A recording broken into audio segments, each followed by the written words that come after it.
A paz do Senhor para todos, graças a Pai, legal. Estamos felizes por estar aqui nessa tarde, né? Tarde ainda, na noite, para a gente adorar o Senhor e que Ele se faça presente, que venha receber a nossa adoração e que venha nos falar. Vamos iniciar com a oração.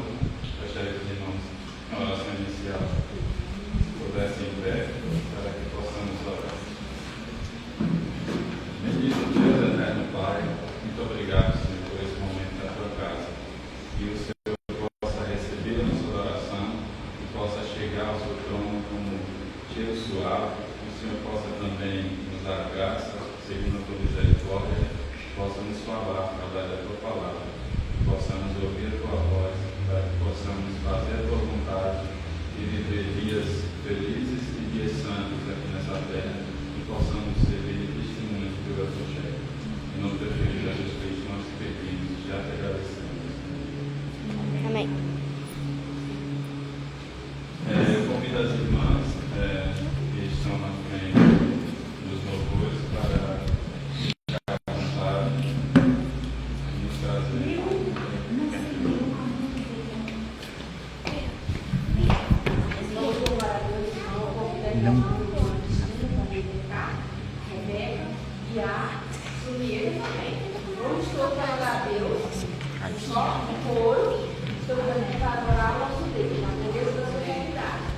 Amém.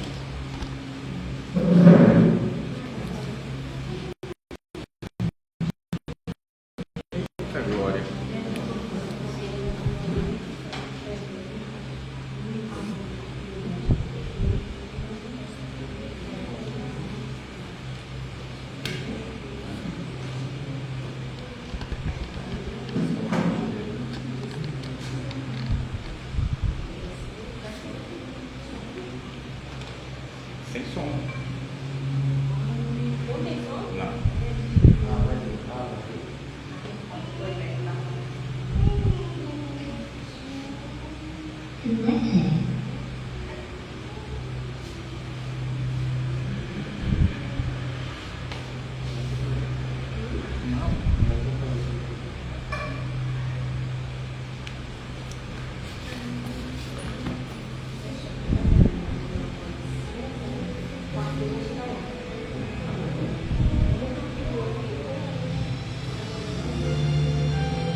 Verso 1.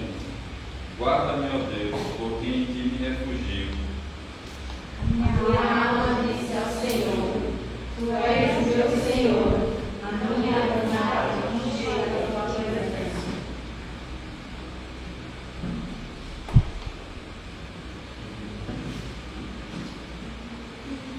Versículo 3. Quanto aos santos que há na terra, são eles os notáveis, os quais tenho todo o meu prazer. As dores se multiplicarão aqueles que se apressam a fazer oferendas a outros deuses. Não oferecerei as suas imitações de sangue, nem tomarei os seus nomes nos meus lábios. O Senhor é a porção da minha herança e o meu caso. Tu és o arrimo da minha sorte. As minhas caem em lugares deliciosos. Sim, roube-me uma formosa herança. Caem as divisas em lugares amenos. É muito linda a minha herança. Tem posto o Senhor continuamente diante de mim. Por isso que ele está na minha mão direita. Nunca vacilarei. Portanto, está alegre o meu coração e se regozija a minha glória. Também a minha carne repousará segura.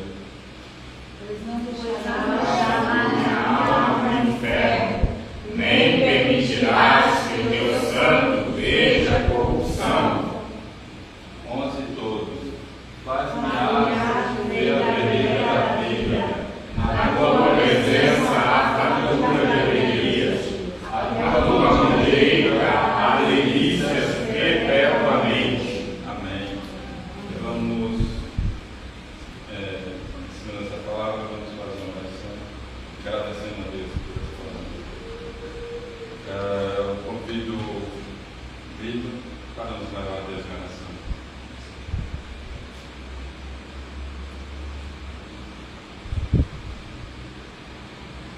Senhor, meu Pai, graças a Deus, que podemos estar aqui na vida dos teus filhos.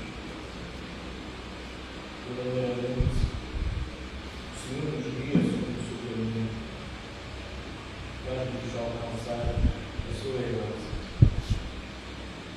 Nós verdadeiramente somos pais e merecedores da tua misericórdia, mas o Senhor, bom, justo, fiel, ainda assim dará. Por isso, assim o louvamos, assim o bendizemos, pois mesmo não merecendo, o Senhor dá e dá em abundância. Simplificamos totalmente o Senhor e todo momento, toda a hora. Em nome de Jesus. Amém. Amém. Vamos mais um louvor. Os irmãos tiverem oferta do dízimo, não se aflige, está ali o caçote lá, fique à vontade. Pronto, não temos um momento no ofertório, mas os irmãos fiquem à vontade a qualquer momento, se quiser ofertar. Vamos mais um louvor.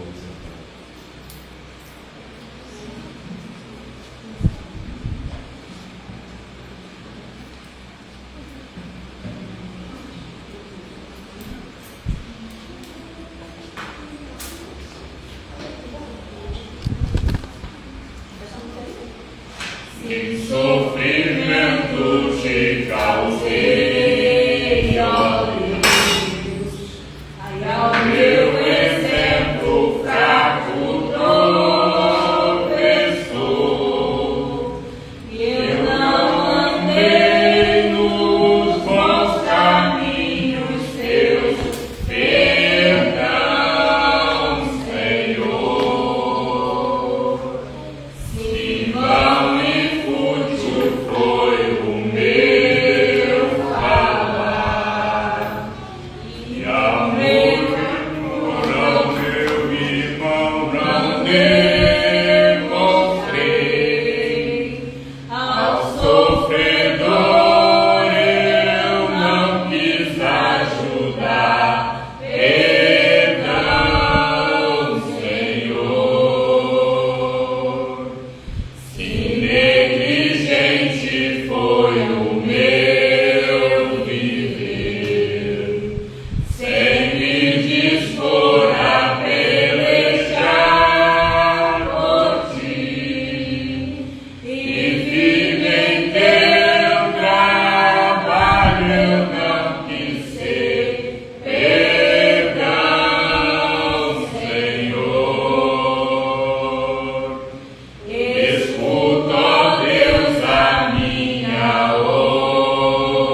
a visão, a milenista.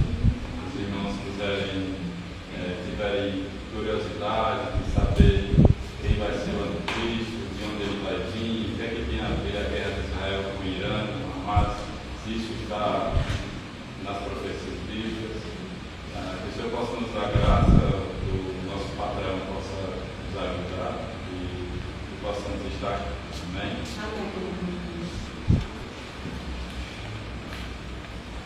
Boa tarde, irmãos. A graça e a paz.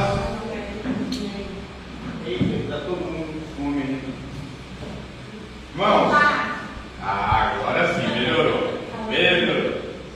Irmãos, maravilha. Até eu fiquei curioso para escutar este estudo do presbítero Fábio propôs. Antes de irmos necessariamente na exposição das Sagradas Escrituras, permita-me compartilhar com os irmãos, desde já de forma a justificar a nossa ceia que estava marcada para hoje, sendo o primeiro domingo. Nós adiamos para o segundo domingo, tendo em vista os irmãos de Fonte de Lima, que ainda estão com problema de locomoção no veículo, estão entendendo que fazem parte do corpo e querem, precisam estar com a gente, e entendendo que não conseguimos pôr todo mundo aqui e levar para lá, né, Helena? Então adiamos para o próximo domingo a ceia para abranger a todos, e na ocasião o pastor também, Paulo Cara, pastor da Presbiteriana Independente em Guimarães, vai estar conosco e vai estar à frente do culto e do trabalho. Oportunidade dupla de nós aprendermos com o Senhor. Temos ainda que relembrar aos irmãos que todo segundo e todo último sábado do mês nós temos culto em Fonte de Lima. Então, os irmãos que quiserem ir, temos vaga no carro. O carro cabe, dá de ir, a gente faz um mutirão, uma caravana, lá sai Adriana, no carro de Adriana cabe mais uns 3, leva junto, também a gente dá um jeito, mas não a gente vai. Temos ido, tem sido uma bênção, temos alcançado a graça do Senhor através desses cultos, um próximo, provável, eminente local de implantação de uma igreja. Amém? Vamos dar sequência aos estudos que nós já estamos fazendo, irmãos. Para os irmãos que estão nos visitando, desde já, sejam muito bem-vindos. Deus abençoe vocês, é uma alegria tê-los. A irmã já é a segunda vez que é a gente. Deus abençoe. Sinta-se à vontade, a casa é nossa. Tá bem? O chefe é Deus, está no céu. E nós somos todos iguais, estamos todos aqui para agradar e louvar ao nosso Deus. Amém? Nós estamos fazendo uma série de estudos na carta do apóstolo Paulo à igreja dos Gálatas. Então eu te convido para abrir, nós começamos no primeiro capítulo, hoje nós estamos já no quarto capítulo. Te convido a abrir as Escrituras Sagradas, em Gálatas, capítulo 4. Nós vamos fazer a exposição de apenas 4 versículos hoje, do versículo 8 ao versículo 11. Vai ser bem curtinho, não ficar enfadonho e vocês não ficarem com sono me escutando falar. Tá? Gálatas, capítulo 4, versículo 8 ao 11. Olha, eu vou ler na minha versão, vocês podem me acompanhar de forma silenciosa, lendo na sua ou na tela, tá bem? A palavra do Senhor diz: mas, quando não conheceis a Deus, serveis aos que por natureza não são deuses. Mas agora, conhecendo a Deus, ou melhor, antes, sendo conhecidos por Deus, como tornais por outra vez a esses rudimentos fracos e pobres, aos quais, de novo, quereis servir? Guardais dias, meses, tempos e anos. Receio que não haja trabalhado em vão para convosco, palavra do Senhor. Pai querido, novamente subimos as nossas vozes até o Senhor numa expressão de humildade e submissão.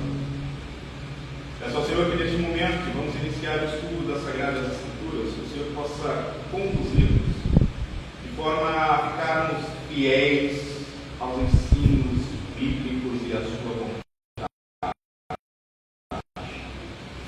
Que o teu Espírito Espírito ilumine não só a minha mente, mas também a mente e o coração dos meus irmãos que vão nos ouvir. Que esta mensagem, que esta pregação, que este sermão possa edificar, possa exortar, possa orientar, possa trazer paz, conforto e alento, se esta for a sua vontade. Graças te dou de novo pela vida de cada um dos meus irmãos. Em nome do teu Filho amado Jesus eu peço. Amém. Nós vamos, tendo em vista os irmãos que estão nos visitando, ou estão, não vou nem usar o termo visitando, porque Deus assim permitir, quero vê-los mais vezes conosco. Então vamos só recapitular um pouquinho do que passamos. No capítulo 1 de Gálatas, Paulo falando aos irmãos da Galácia, a atual Turquia, Paulo vai falar, defender o apostolado, porque ele era apóstolo, e defender o Evangelho. Falando, olha, o que eu prego é o que Cristo pregou, sem mais. Isso por quê?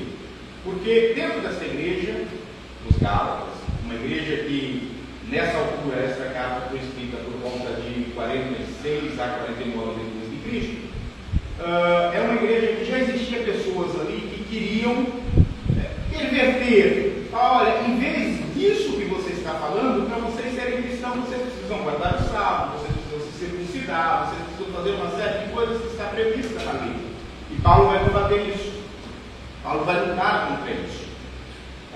No capítulo de número 2, Paulo então começa a mostrar para os Gálatas como era terrível o fato deles estarem abandonando o Evangelho.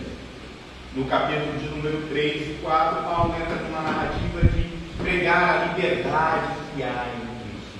Nós, como cristãos, nós estamos no estado mais feliz da humanidade, livres em Cristo.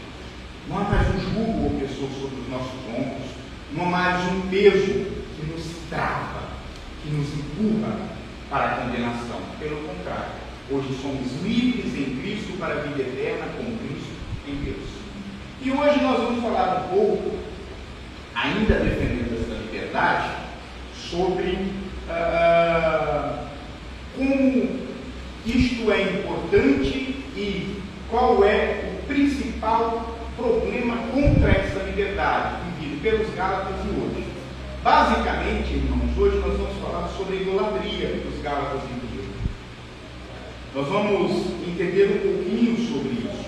E para falar dessa idolatria que estava aprisionando os Gálatas, nós precisamos voltar os olhos para os 7 primeiros versículos do capítulo 4, em que Paulo vai comparar os irmãos que estavam na igreja da Galácia, os Gálatas que pertenciam ali, os cristãos.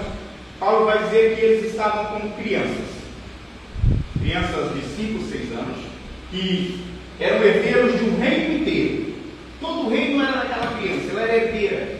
Só que ela estava sob os cuidados de uma ama, conforme disse o jovem português assim, Diácono Victor, uma ama que cuidava de todo o patrimônio. Então, por mais livre que a criança fosse, ela não conseguia exercer essa liberdade, porque a lei, a ama, segurava, amarrava. Então era livre para, trazendo para a nossa realidade, comer o que quisesse, mas a lei não permitia que comesse o que quisesse. Era livre para ir numa praia, usando uma bermuda, fazendo brincadeiras no piquenique, mas a lei não permitia que fosse. E assim por diante. Então Paulo está dizendo, olha, vocês são tolos. E Paulo chama eles de tolos, de burros, de estúpidos. Paulo vai a esse extremo. Quando nós olhamos para isso, Paulo vai dizer, olha, vocês são adotados por Deus em Cristo, são herdeiros. E vocês já não são mais os filhos novinhos, caçulas, que precisam estar debaixo da tutela da ama, da lei. Vocês cresceram e vocês devem exercer a liberdade para a qual Cristo chamou. Sejam então livres em Cristo. Liberdade não é libertinagem registrada, não é entendeu? Bem,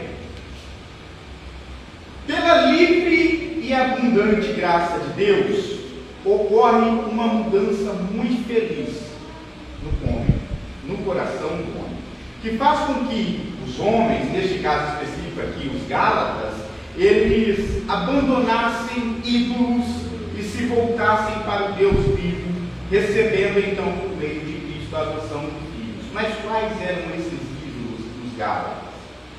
Meus irmãos, vocês devem se lembrar que os judeus, nós pegamos a história judaica, desde os patriarcas até a chegada de Cristo, em diversos momentos, o povo israelita foi levado cativo, voltava do cativeiro, e sempre que acontecia isso, eles só estavam adorando aos deuses dos homens que os prenderam, que os cativaram.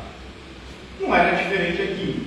O povo israelita estava sob o jugo do Império Romano, um império que tinha diversos deuses, um império que tinha diversos sistemas religiosos, ao ponto de algumas cidades, já falamos isso em alguns domingos passados, cidades que a cada 50, 100 metros tinha um altar diferente, um deus diferente. Então eram muitos deuses. E dentro desse contexto todo, chega Cristo, o cristianismo começa a avançar, o cristianismo começa a romper barreiras e ir adiante, e Paulo está combatendo eles agora que já não estão mais fixados pela liberdade de Cristo, mas eles se voltam para os ídolos. Só que tem um diferencial. Neste caso, eles não estavam voltando-se para os ídolos dos romanos. Eles estavam produzindo no coração deles ídolos próprios. E qual era o ídolo, ou os ídolos, que a igreja da Galácia tinha aqui? A subserviência legal. A lei que foi dada a Moisés, que deveria servir como uma régua moral, que deveria apontar o meio da graça em Cristo, estava sendo usado de forma idólatra, como idolatria, como ídolo. Eles, apesar de terem uma obrigação de defender a liberdade que receberam de Cristo, eles viravam as costas para essa liberdade. Chega a ser cômico, se não fosse triste, se pararmos para pensar que era similar a um filho que o pai dá de tudo, e a única coisa que pede: olha, você tem tudo em casa, eu só quero que você me obedeça. E o filho abre mão de tudo que tem em casa para não obedecer, por ser desobediente. Então, e às vezes não era uma ordem absurda, porque Deus não pedia nada absurdo deles. Pelo contrário, Deus falava: olha, sejam livres em Cristo. E eles abandonaram disso tudo para serem escravos. E não faz sentido na cabeça de Paulo isso. Todo o nosso conhecimento que nós temos de Deus tem início no próprio Deus. Nós o conhecemos porque somos conhecidos por Ele, como o apóstolo escreve aqui. Nós o vemos, o estudamos, o conhecemos porque Ele se revelou a nós. Em relação a essa revelação de Deus, existem duas formas pelas quais Deus se revela aos homens. A primeira é a forma geral. Salmos número 19 e 1, se o FF quiser pôr na tela, vai nos dizer que os céus declaram a glória de Deus e o firmamento proclama as obras da sua mão. A primeira forma pela qual Deus se revela aos homens, a nós, desde o Éden, desde Adão e Eva, é através das coisas criadas. Esta revelação de Deus é geral, para crente e descrente, para salvo e para ímpio, para santo e pecador. Todo mundo vê o sol nascendo, sente a chuva caindo na pele e colhe os frutos de uma boa safra. Entretanto, esta forma revelacional de Deus, ela não é suficiente para a salvação. E é por isso que continua a existir pessoas que são inimigas de Deus. E, por mais que não sirva para a salvação, ela é suficiente para a condenação. Porque ela faz Deus conhecido aos homens. Não há um único ateu no mundo que possa de fato comprovar e afirmar a existência ou a inexistência de Deus. Deus se revela através de cada raio do sol, de cada amanhecer, de cada orvalho, de cada vento frio aqui em Portugal. Em janeiro é mais ainda, né? Em janeiro é mesmo. Uma segunda forma que Deus faz poder o conhecer é a revelação especial. Hebreus, capítulo 1, versículo 1 a 2, o escritor de Hebreus vai nos dizer que um pouquinho, o pessoal está pegando no olho do arqueiro. Hebreus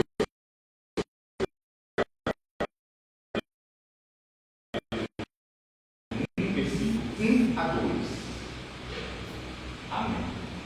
Muitas vezes, de muitas maneiras, aos pais pelos profetas, a nós, nestes últimos dias, falou pelo Filho.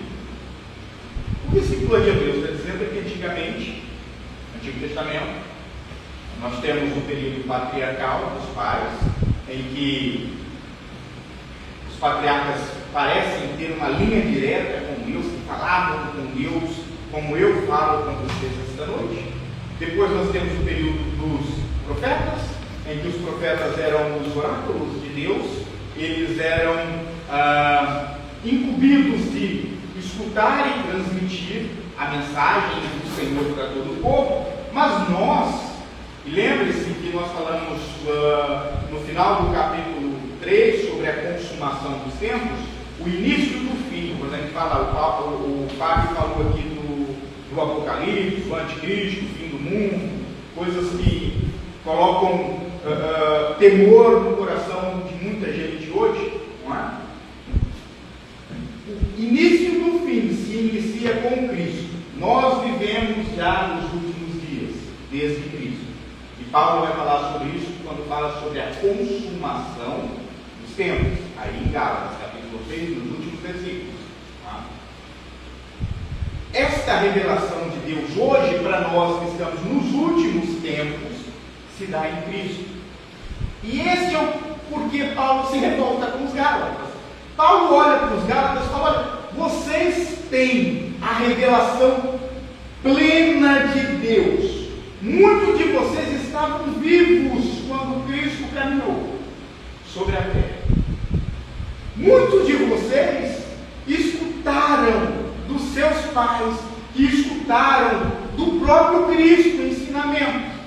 E vocês agora estão se voltando contra isso tudo e abandonando tudo isso para ficarem prisioneiros novamente da ama da lei.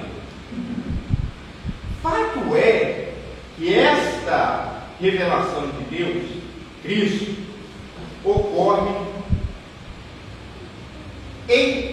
na criação de todas as coisas desde o Éden. Romanos capítulo 1 e 20 vai nos dizer: porque os atributos invisíveis de Deus, a saber, o seu eterno poder e a sua natureza divina, têm sido vistos claramente, desde a criação do mundo, sendo percebido por meio das coisas que ele fez.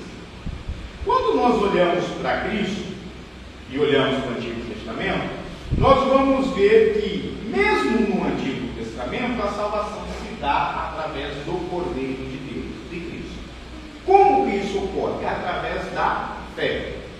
Nós vimos Paulo dizendo aqui em Gálatas, estudamos isso no capítulo de número 2 e 3, que a fé foi imputada ao patriarca para meio salvífico, a fé em Deus, e que todos os filhos de Abraão, os filhos da promessa, que foi feita lá no início, lá no comecinho, do patriarca, e tirem a parede, uma grande nação. Os filhos de Abraão são todos aqueles que têm fé, como ele teve em Deus. Tá? Desbancando a narrativa dos judeus aqui em Gálatas, que falavam: é preciso ser judeu para ser filho de Abraão, é preciso ser judeu para ser povo escolhido de Deus. Não é. O que a Bíblia nos ensina é que é preciso ter fé para pertencer aos escolhidos do Senhor.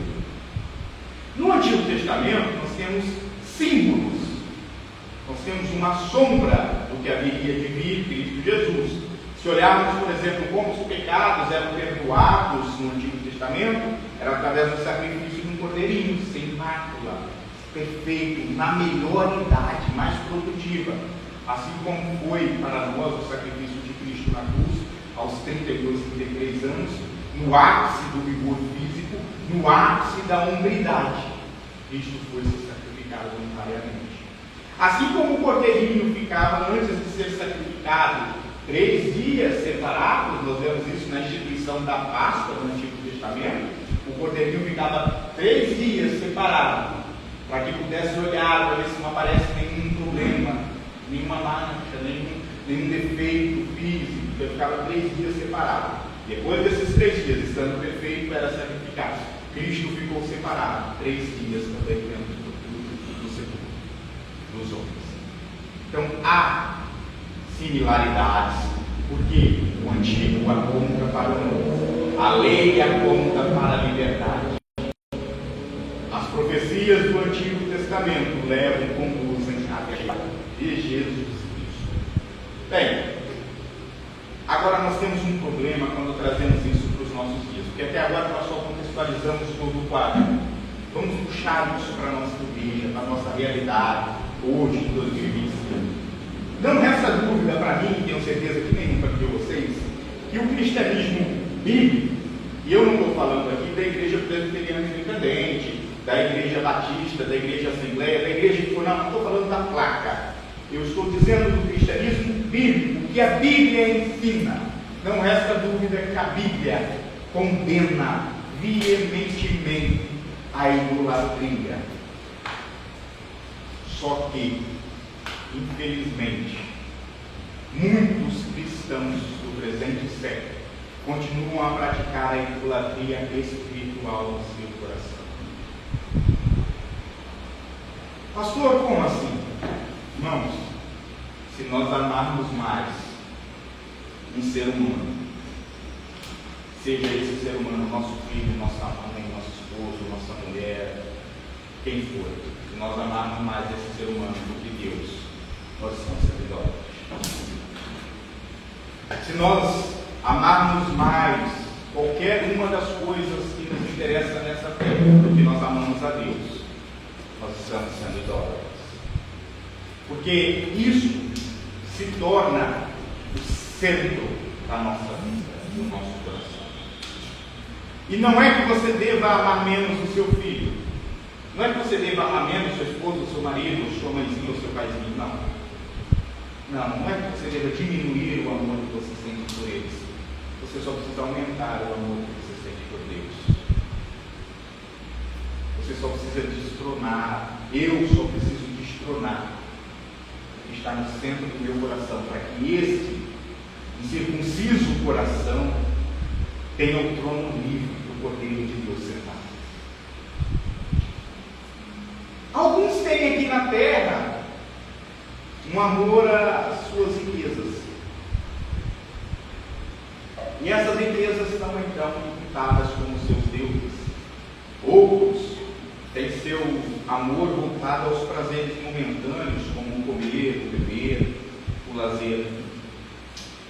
E esses prazeres são então imputados como seus deuses. Alguns, entretanto, têm um amor pelas suas luxúrias carnais e sexuais.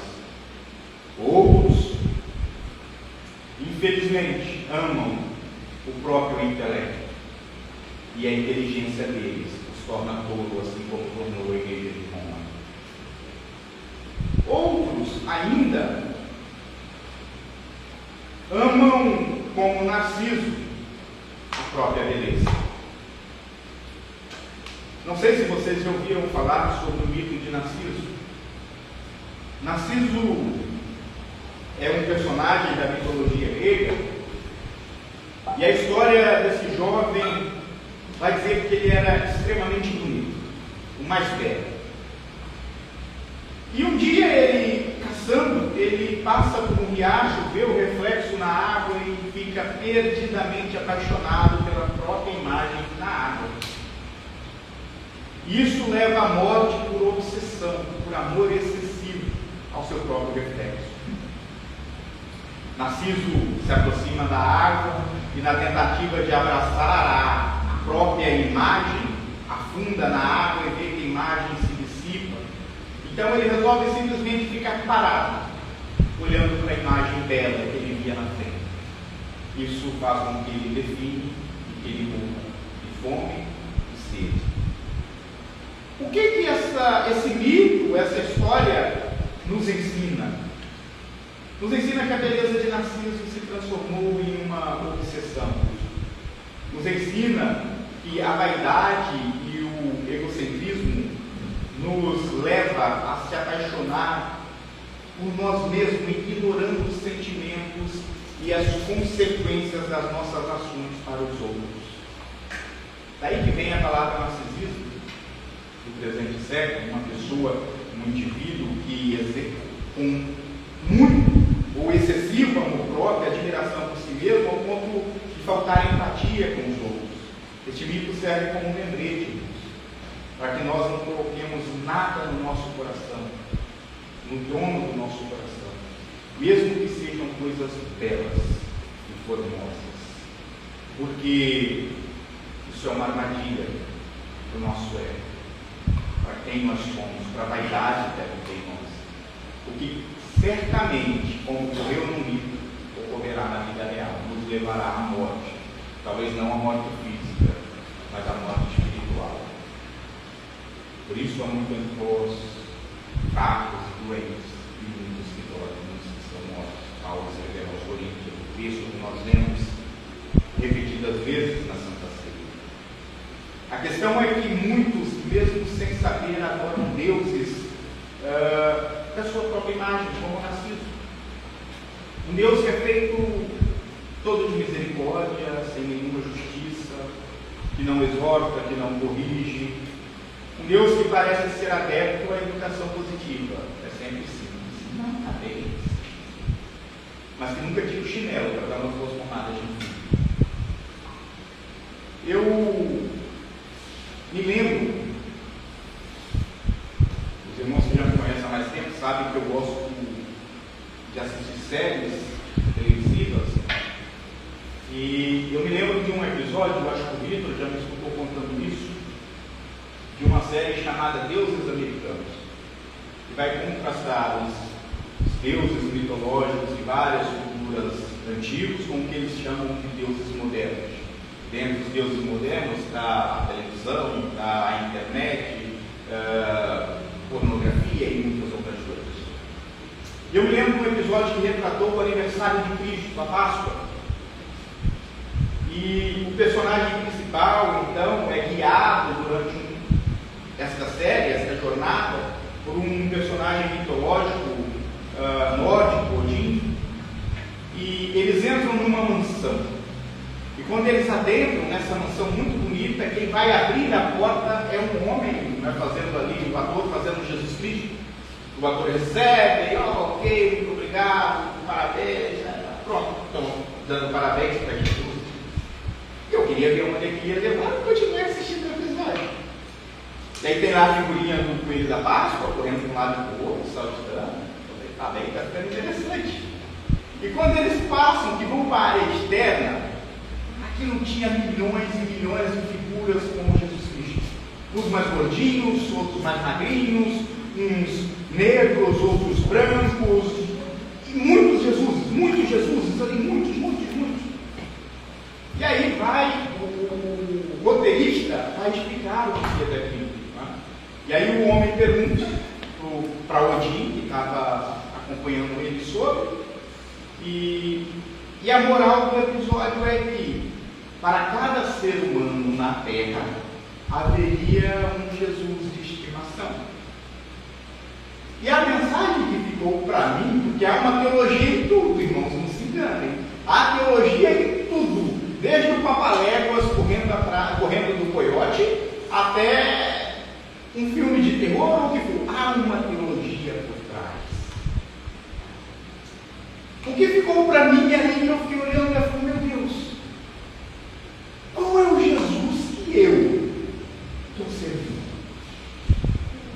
que eu moldei um Jesus para mim.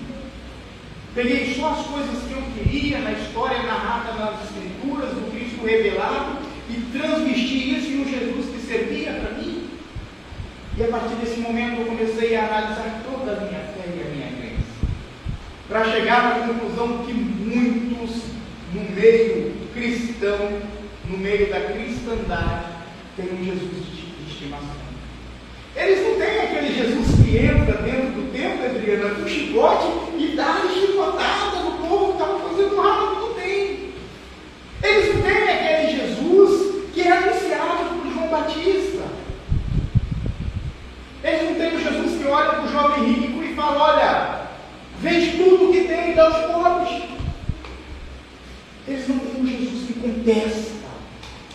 Eles têm um Jesus que está sempre disposto a abraçar, a dar o bom e o melhor, a suportar os pecados cometidos por eles, de forma a não contrastar com a santidade que deveriam ter. Eles se convenceram que há misericórdia para eles, mesmo se eles não renunciarem o pecado. E aí existe um texto nas Escrituras em que Israel está à beira do Jordão para atravessar a terra prometida, e já destruíram as cidades que habitavam antes do Jordão, e era uma região de muito pastagem. E existem duas tribos de Israel que tinham muito gado, muito ovelha, e eles queriam ficar ali, não queriam entrar na terra, porque ali tinha mais pastagem, não queriam ir para Canaã. Só que dentro da terra prometida, Israel ainda ia enfrentar batalhas, ainda ia enfrentar guerras. E eles chegam para Moisés, então, e dizem: olha, permita que ficamos aqui, porque aqui há muitas pastagens. Nós vamos reconstruir as cidades, e certamente aqui nós vamos fazer vida e vai ser tudo bem. Permita que fiquemos aqui. Então. Moisés aceita com a condição de que, quando eles fossem entrar em guerra do outro lado do Jordão, essas duas tribos mandassem os homens de guerra para lutar com seus irmãos. Mas Moisés faz uma advertência: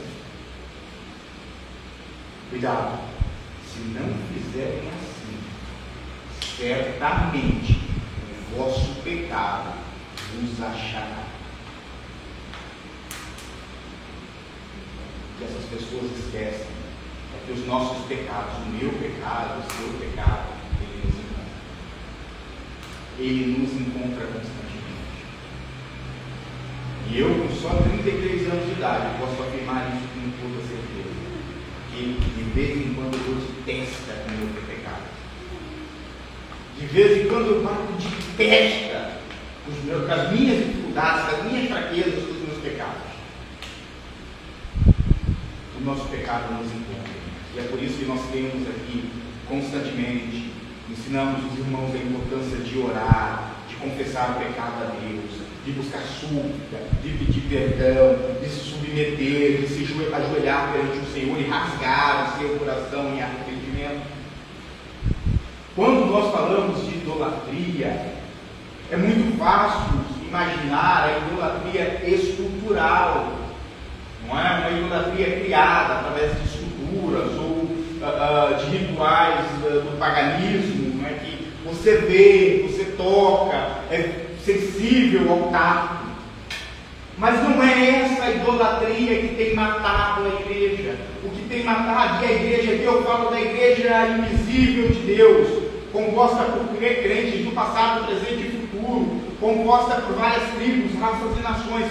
O que tem matado a igreja de Deus é uma idolatria que não é visível ao olho, mas é sentida no coração. É uma idolatria que sufoca a alma e afoga o espírito. É possível que os que fazem grande profissão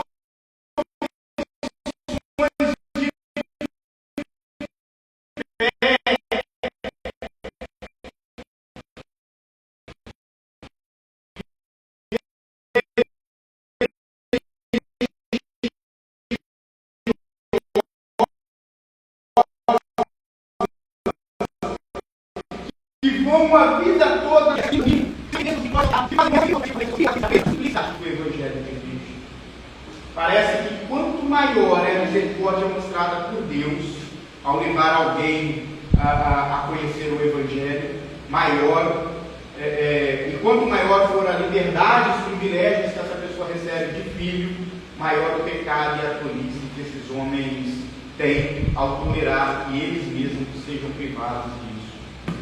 Isso é similar a um filho que é mandado para estudar, um pai do interior que é dono de muitas cabeças de gado, muitas juntas de boi, manda o filho estudar em uma universidade na capital. O pai paga os custos da universidade e o pai todo mês manda para o filho 2.500 euros só para o filho se manter. O pai já paga a escola, o pai já paga o arrendamento, é só para o filho viver, comer, beber e gozar dos estudos. E o filho vai no primeiro mês, o segundo, no terceiro fica chato, o filho começa a ir para a praia, gastar os 2.500 euros que o pai manda, o filho começa a viver uma vida longe dos propósitos do pai. Ele tinha toda a liberdade. O pai apontou o caminho, o pai o conduziu lá, o pai mostrou o que era para fazer na universidade. Ele tinha toda a liberdade de viver na casa do pai, de gozar da alegria de estar na casa do pai. E preferiu usar a liberdade que o pai deu para ofender e tornar-se inimigo do próprio pai. Meus irmãos, para concluir, eu quero fazer um apelo. Presbiteriano fazendo apelo. Quero fazer um apelo a cada um de nós, aos membros desta igreja visível e aos membros da igreja invisível do Senhor, a todos que estão aqui e aos que estão nos acompanhando na live. Meus irmãos, que nós possamos aprender a temer, medo. Não é ter medo do diabo, não é ter medo do anticristo, não é ter medo da morte, da violência que nos cerca, dos governos corruptos, não é ter medo de pragas e doenças. Eu quero que eu e você possamos aprender a ter medo de nós mesmos, a ter medo do que nós podemos fazer. Eu quero que você aprenda a suspeitar do velho homem, de você mesmo. Se não fosse, meus irmãos, pela exclusiva graça e vontade de Deus, todos nós hoje poderíamos estar condenados e fadados ao inferno. Nós não devemos contentar em olhar para a nossa imagem no reflexo. No caso de Narciso foi do lado, mas pode ser no espelho da tua casa. Nós não devemos contentar em olhar para a nossa imagem no reflexo do espelho e achar que há qualquer coisa de boa em nós. Nós precisamos nos lembrar de nós, eu e você, nós somos homens e mulheres maus. Nós somos perversos, como qualquer outro homem, qualquer outra mulher que está lá fora se embriagando, se prostituindo ou fazendo qualquer outro mal. Nada nos separa dessas pessoas, a não ser Cristo e a graça derramada em nós. Nós precisamos ter medo de quem nós éramos sem Deus.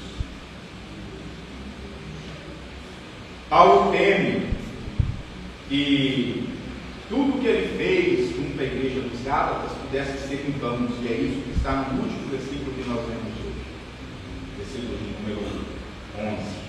Paulo vai temer que tudo que ele ensinou aos Gálatas perca. Mas aí, em um último esforço, Paulo pega e faz o que nós devemos fazer. Paulo prega o Evangelho. E essa que é a questão da pregação do Evangelho. É o fazer assim mesmo. É o fazer com medo ou confiante. É o fazer alegre ou triste. É o fazer aconteça o que acontecer. Quando a nossa estima está em alta ou quando a nossa estima está baixa. Quando nós nos sentimos o filho mais amado de Deus, ou quando nós nos sentimos o filho mais pequeno da casa do Pai. É fazer a vontade de Deus quando nós falamos amém e sentimos a presença de Deus em forma estrondosa, como rojões em cima das nossas cabeças. Mas também é fazer quando nós horas no nosso quarto e achamos que a oração não passa do tempo.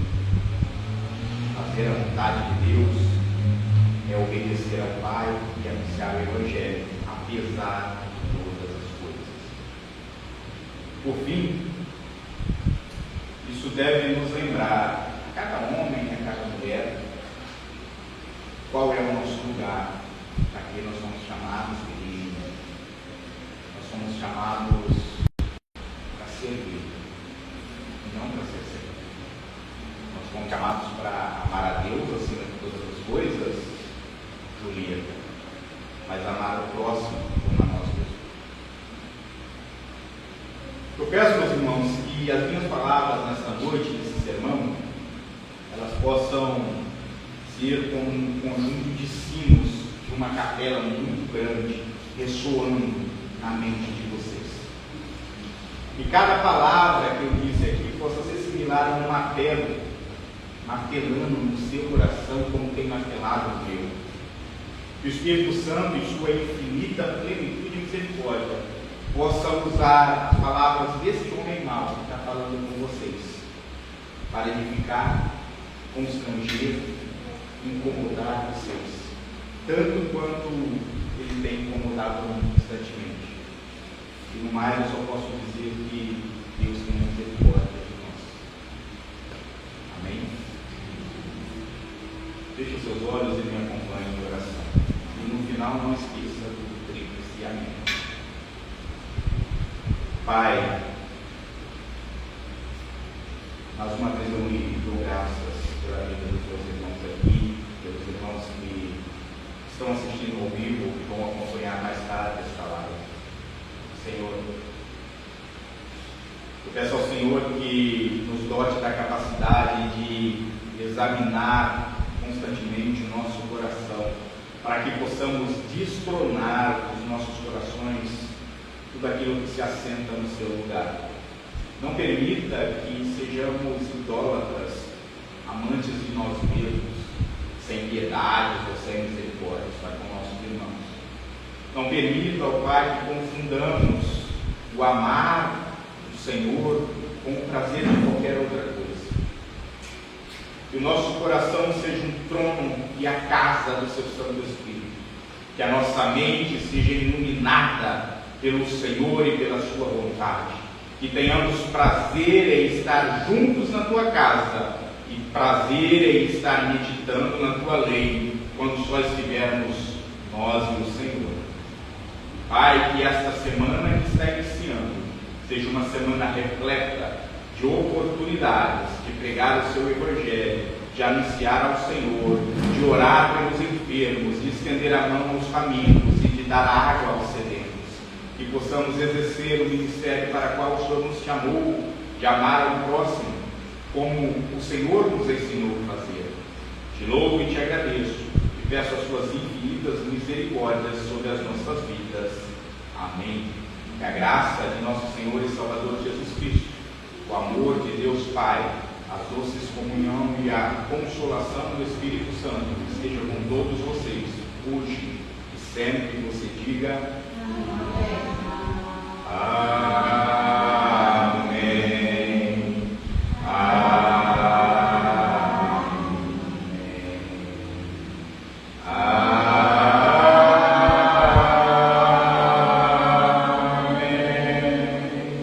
Deus abençoe, uma boa semana. Temos um cafezinho, fique à vontade.